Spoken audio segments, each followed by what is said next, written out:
Ahoj všichni. Dneska vám ukážeme, jak může být žehlení sexy. Asi všichni z nás nenávidí žehlení. Je to hrozná ztráta času, ale prostě ty věci musí být vyžehlený. A málo kdo z nás má někoho, kdo mu je vyžehlý, že jo? Takže já si myslím, že sexy žehlení je takový žehlení, který trvá málo času, zabere vám málo času, vyžehlí dokonale, je bezpečné a tím jako myslím, že se dítě nemůže popálit a taky je to žehlení, které zvládne i chlap. Já nemám normální žehličku, mám tady ten parní generátor od Tefalu, který splňuje všechny tady tyhle sexy požadavky.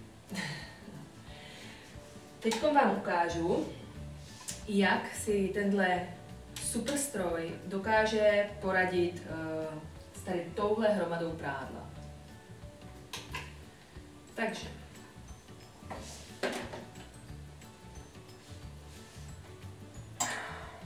zapneme. Tady tento parní generátor má 3 možnosti teploty a vlastně jakoby 3 možnosti té intenzity páry.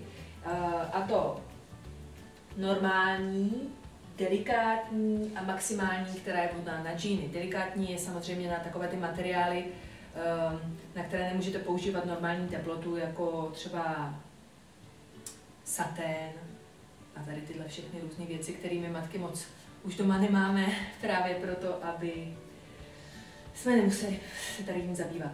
No, takže, než se vlastně zahřeje tady ten můj přístroj, super přístroj, tak vám řeknu, jak je to vlastně s vodou do parního generátoru. Tenhle parní generátor je normálně zapojený v elektrické zástrčce, tady je nádobka s vodou, nalít tam můžete úplně normální vodu z vodovodního kohoutku, ale když máte příliš jako vápenatou vodu nebo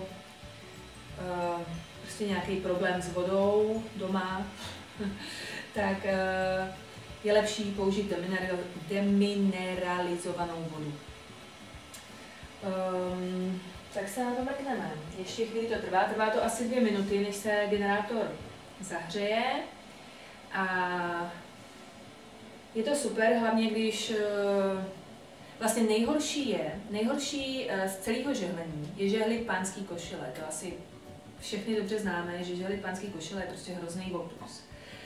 A tady tenhle generátor dokáže fakt rychle a suprově vyžehlit košili tak, jak to snad žádná žehlička nedokáže.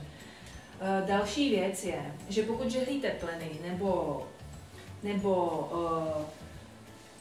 utěrky, ložní prádlo, cokoliv takovýhodle prostě, kde nejsou žádný záhyby, tak to můžete dát na několik vrstev. Já mám zkušenosti až se 4 vrstvama na sobě a vyžehlí to úplně bez problému, takhle jako, že si naskládáte na sebe pleny, uděláte a je to. Tak, generátor je zahřátý a my si teda ukážeme, nejlepší to bude asi na té košili, jestli tady najdu tentokrát nějakou manželovou košili. Ano, našla jsem manželovou košili, která je fakt z pěkně blbýho materiálu. Krčivá jako blázen.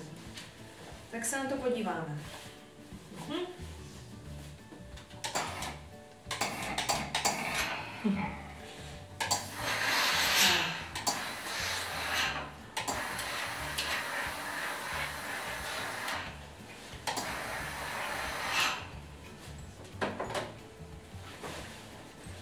Hop. Je to fakt úplně samo. Nemusíte vůbec přejíždět to místo, který žehlíte, nemusíte ho vůbec přejíždět několikrát. Všechno to je vlastně o tom, že zmáčknete tady čudlík, pustí vám to tam páru a jede to. Je to fakt hned je to rovný, krásný.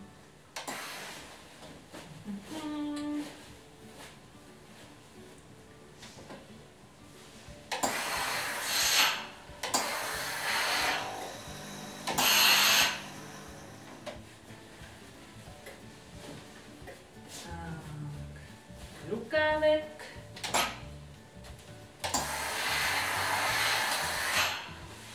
Prostě nádherná rychlovka, to je nádherná rychlovka. Žádný šudlení žehličkou.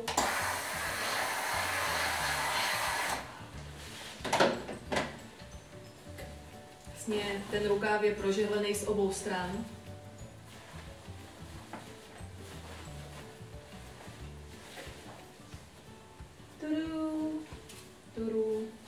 Nádhera prostě. Strašná úspora času, což se nám matkám určitě hodí. Vůbec se u toho nějak nenamakáte. To, že to vydává tu páru, může vás napadnout, že vám z toho třeba v létě bude horko, ale můžu vás ujistit, že rozhodně vám z toho nebude víc horko, než jako s normální žehličkou, která taky jako vydává nějaký teplo. A je to prostě snadné žehlení, rychlé žehlení, ty věci vypadají potom suprově. Co k tomu ještě dál říct, no?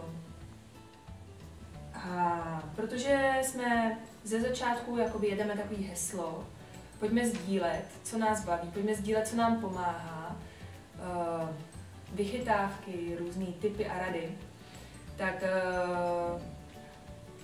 taky proto vlastně jsem se s vámi chtěla podělit o tady tuhle vychytanou žehličku, teda pozor, to není žehlička, je to parní generátor.